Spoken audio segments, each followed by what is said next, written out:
So I grew up in a musical family. My father was a musician. He was a woodwind player. He played 14 instruments. So I grew up when I was a kid. Actually, my dad was on a television show in the States called The Lawrence Welk Show. And the Lawrence Welk Show was one of the very early variety television shows. It was on every week. And my dad was in that band for 15 years. So I grew up around television, which was kind of cool in those days. It was, it was black and white TV. It was before that. So I remember going to the studios with him and things. And that was really a kick when I was a kid. But anyway, I really didn't care about being a musician. I was really more into the kind of the creative crafts of art and design and things. And when I got into junior high school, I started studying design and architecture, and I wanted to be, that's what I wanted to be, was growing to be an architect. Yeah. So I went all the way through high school doing that. And then I got in a band with Jeff Beccaro and David Paich, who were the founders of Toto, right? And it was a kid band. I was the oldest guy. They were the youngsters. And we had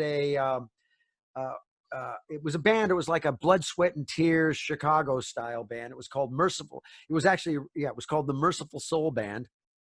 And let me see. So we used to play gigs. And when I play gigs, all of a sudden I started realizing we were winning all the Battle of the Bands. I was the second guy. I was the second trumpet player. I was actually the worst guy in the band at the time because I didn't really care about music. I only played as a kid to cut from my dad, actually, because he said, it's always good to play, and got something you do on the weekends, it's kind of fun. So I kind of did it just for the fun, but never really took it serious. So I got in that band. We started winning all the Battle of the Bands, and I started to realize, and I've told this many times, I noticed there were a lot of girls at the show. So I said, girls, that's a different story, right? So I realized at that time, I said, being in the drafting room, drawing all day with a pen and pencil, drinking 20 cups of coffee, or go play these gigs. So I got the music bug, and just how it was so much fun and cool. So I went into college, and I was still a trumpet player at the time. And I decided to just start studying. So I started 24/7, like taking lessons, private lessons, practicing all day long. I mean, that was my 8, drink, sleep music. And since I was a good draftsman, I mean, I was pretty good. I could draw well, and I had this stuff. I took those skills. I said, well, what can I do and still be in the music business? Because wasn't good enough to play to get a job. So I needed something. So I became a music copyist. And in those days we had no computers. And so it was, you had to use a pen and a pencil and a ruler, and the composer would call you up and you'd send you the score, and you'd copy one line at a time, right? You would do all that kind of stuff and fill out, trumpet 1, trumpet 2, trumpet 3. So I did that to support myself through those years. And then just kept playing and practicing. Then I got in a band with a guy named, this guy named Stan Worth. And Stan Worth was interesting because he did the music. He wrote the theme song to George of the Jungle and Super Chicken. Wow. So do you remember those cartoon shows? You must have had those in Argentina, right? So anyway, Super Chicken, right? And he did all those songs. And so I connected up with him, and he basically took me under his wing. I ended up had the van, so I drove all the gear and carried all the stuff and everything, and he had the gigs, and so he mentored me. He was an incredible musician, keyboard player, played all these instruments, amazing guy. And I got that job because my dad was doing a television show at NBC television. My dad became a staff musician in the orchestras there, and he did a show with this guy Stan Worth called Fun Factory. And actually it was the Lohman and Barkley show. I take that back, Lohman and Barkley show. Right. And this was the guy that was the composer of that show. And so my dad introduced me to him, and then he took me under his wing, and he kind of mentored me. And from there, I took up saxophone for the first time there, just kept studying, and then kind of moving my way up through the musical food chain. My first major artist that I played with was a band called Seals and Crofts. Wow. So I played with Seals and Crofts and went out and toured the world with them. Yeah. So that's a little bit of my early days. Great. Excellent. Here's one little piece of information that might be of interesting to that is my father was also an entrepreneur. his entire life. Yes. And we had all kinds of different business, but he was also one of the founders, and he basically, with another guy, developed the wah-wah pedal, the Exactly. famous guitar pedal, right? Yeah. And so I grew up around technology and my father and these pedals, and Sound City, the studio, is where I grew up also, which is that there was a movie about that studio. I don't know if you know about that Dave Grohl put out, right? Can you tell us about your influences on the saxophone? Yeah, you know, it's interesting. I had a few. My father was obviously my first influence in music, but then there was a couple big influence guys that were, you know, there's probably four people in my life that were those turning points musically. Through school, one of the first one was a gentleman by the name of Dan Sawyer, and Dan Sawyer was incredible. I mean, still to this day, one of the best guitar players, keyboard players, incredible musician. His mom was my English teacher in high school. And so Danny and myself became, I mean, he was the guy, because it was back in the day, he was like Hendrix, and he could play and read music. I mean, he was just an amazing musician. So we became buddies, and he mentored me really heavily. He was that kind of driving force to get it from the music side. And he was the one that got me really going playing guitar. But one of my biggest probably influences that really helped me the most was another saxophone player by the name of Jerry Jumonville. And Jerry just passed this year, just a few, maybe 4, 5, 6 months ago. Wow. Very sad, because he was my mentor. He was the saxophone player with Dr. John. He was famous for the saxophone solo on that "Tonight's the Night," the Rod Stewart record. He was with Bette Midler. He was everything. He was a New Orleans traditional saxophone player, and truthfully, I have never met anybody in my life that loved the saxophone more than Jerry Jumonville. There was nobody on the planet that loved the saxophone. And so he was a major influence. And I met him when I went to do a record, a Delaney and Bonnie record. I don't know if you remember Delaney and Bonnie. They were big back in those days. And Jerome was the saxophone player on that. We hit it off. I was playing trumpet. And he was the one that really influenced me to get into the saxophone. I remember going back and hanging out at his pad afterwards. And I sat there in the chair, and for 3 hours, he picked up the tenor saxophone and he played every Fathead Newman, Lockjaw Davis, Ben Webster, Ike Quebec, solos, everybody you could imagine. And that's when I went and bought a saxophone the next day. Wow. And then he mentored me. I went to his house virtually 5, 6 days a week. And we sat there and he practiced, and he just worked me for like 6 months and really kind of helped me get it together. And because I'd already studied music from a little bit of guitar and from playing my trumpet and stuff, I already had the music sense. I just didn't have the saxophone side of it. So I fell in love with the saxophone. Hank Crawford, who was one of the great alto saxophone players. It's really where Dave Sanborn, I think, really got a lot of influence from him in this kind of the attack of the notes and things. So him, and then my all-time, favorite saxophone player that talked to me more than anybody, that was my guru, is Junior Walker. You know what? I'm going to go play rock and roll. Yeah. So I just shifted my whole movement into learning to play rock and roll. And it was actually David Sanborn, a friend of mine, called me up from Las Vegas, my buddy Danny Sawyer. He says, "Dude, you got to hear this record. It's called First Flight. It's a saxophone player, this guy named David Sanborn. You got to go check this record out." And I'd heard of Sanborn because in the early days, he played with the Electric Flag back in the old days, but I never really listened to him or knew anything about him. So I went to the Tower Records that night and brought a record, came home, threw it on, and my mouth just fell. I just saw God, right? I just heard God on the saxophone, as far as I was concerned at that time, because what he had was such a unique sound. Yeah. So unique. It didn't sound like anybody really out there. So he really defined it. And when I heard him, I said, and I was an alto player. He was an alto saxophone player.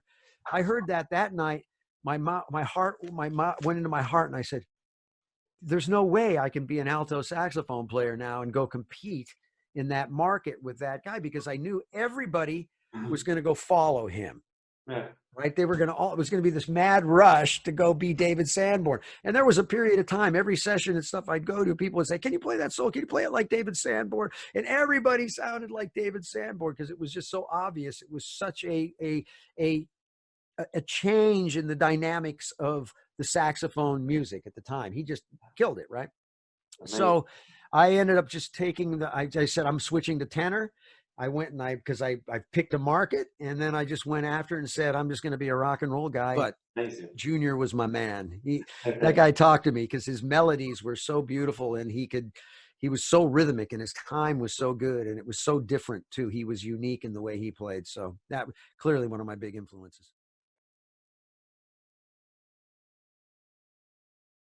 How do you get your first gig with Supertramp?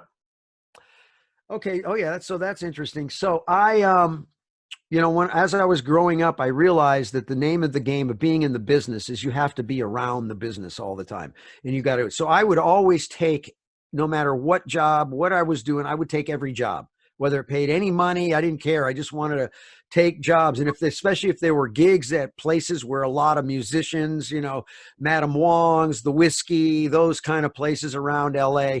I would always take those gigs, even if I had another gig that would pay, right? I had a paid gig. I'd still go play those gigs because I knew I had to network and be in part of that facility. Well, funny thing, I used to have a gig on every Sunday and Monday night in a place in Toluca Lake called, and I'm trying to remember the name of it. I know not Josephina's, but it was a different one. But and I played there every Monday night, and there used to be a guy that would sit in the back of the room.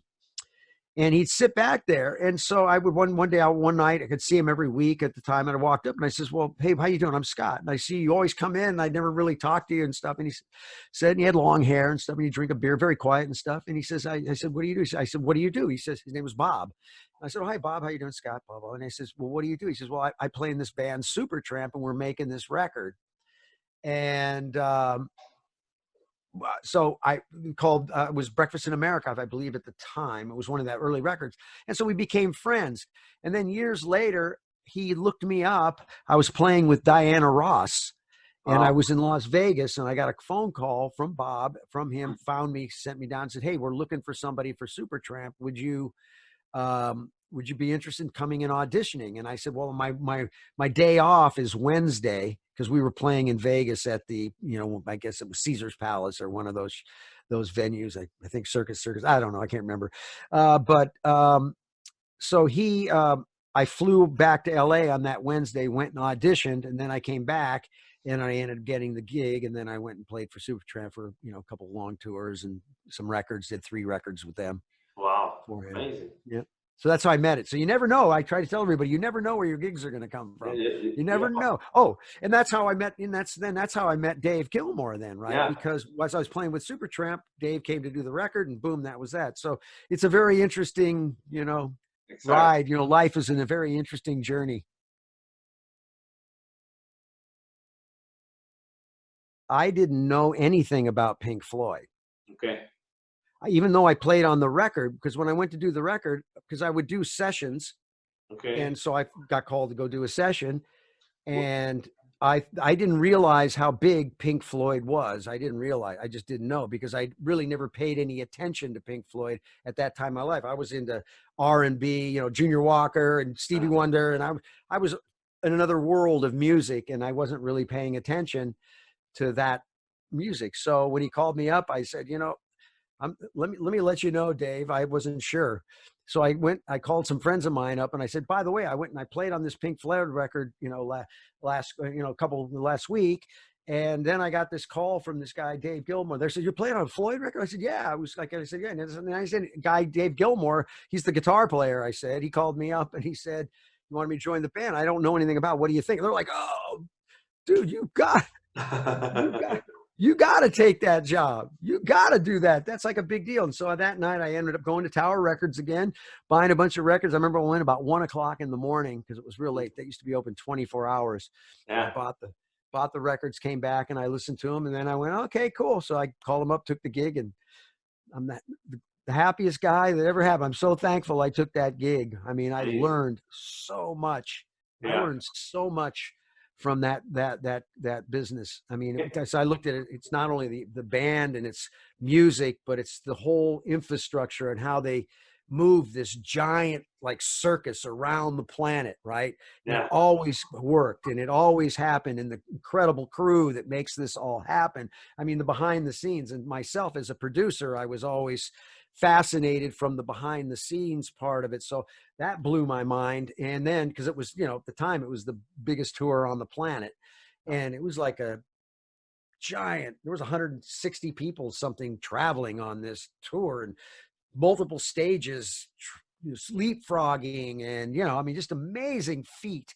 We're doing shows like Venice, where we're out on two barges the sizes of football fields, and they took 2 weeks to float down from thing, and the only way you can get out there is boats, and the trucks are on there. I mean, it's just incredible production, like just the highest of highs of quality, the best of the best people in the world making it. So it was really fun.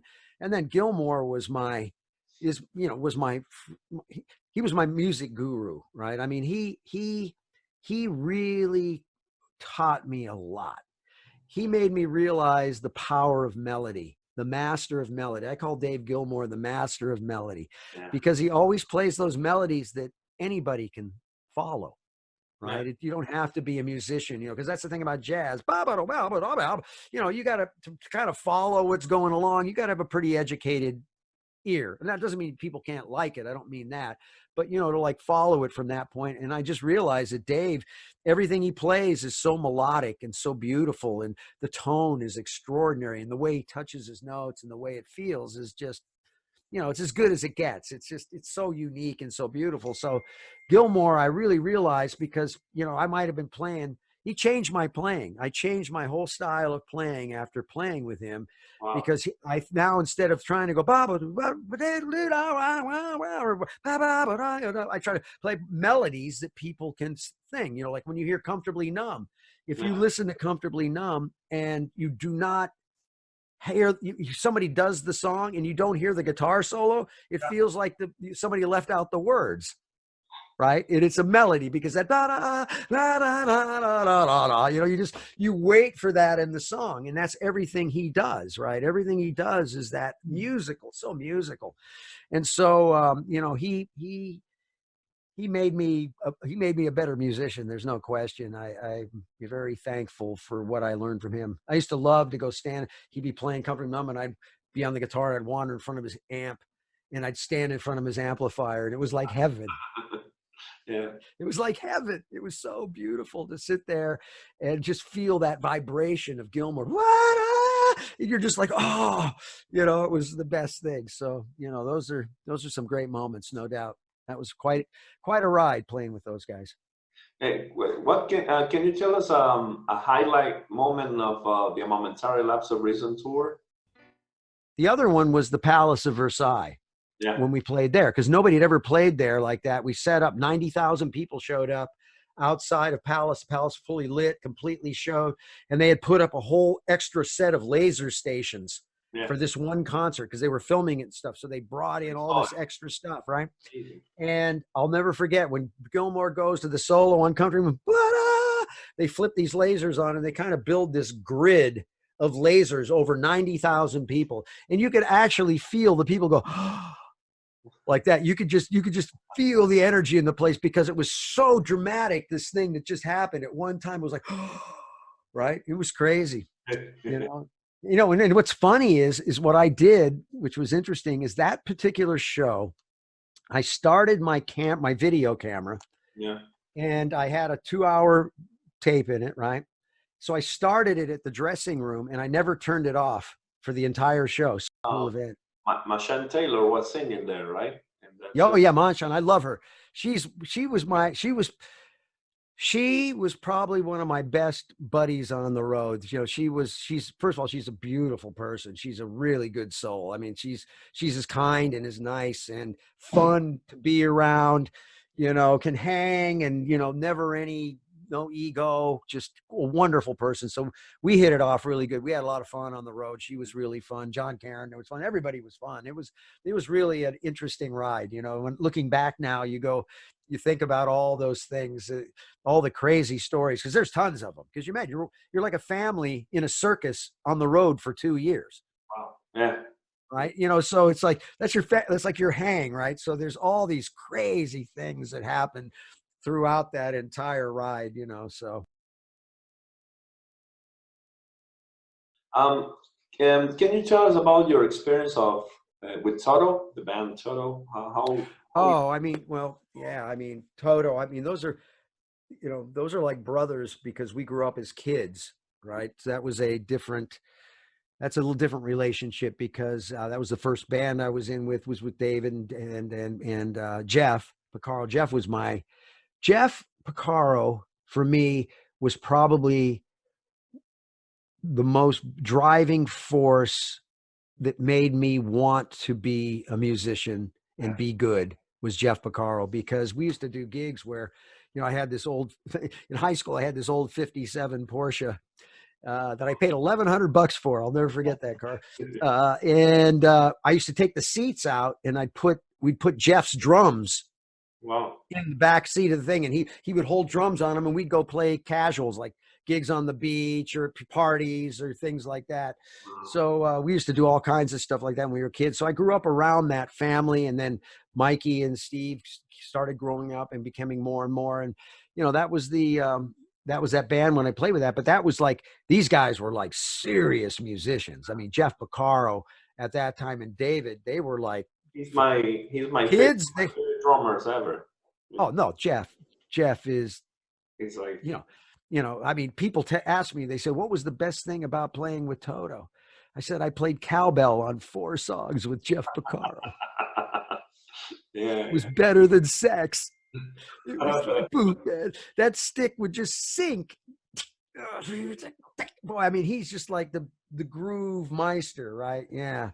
So, you know, growing up with those guys, and then so what happened was so we were doing the kid band and stuff, and there was actually, we got offered a record deal at the time, but the parents were saying, but the kids were too young. They were like in high school and stuff. They're like, nah, parents are saying, we're not having record deals. You got to go to school.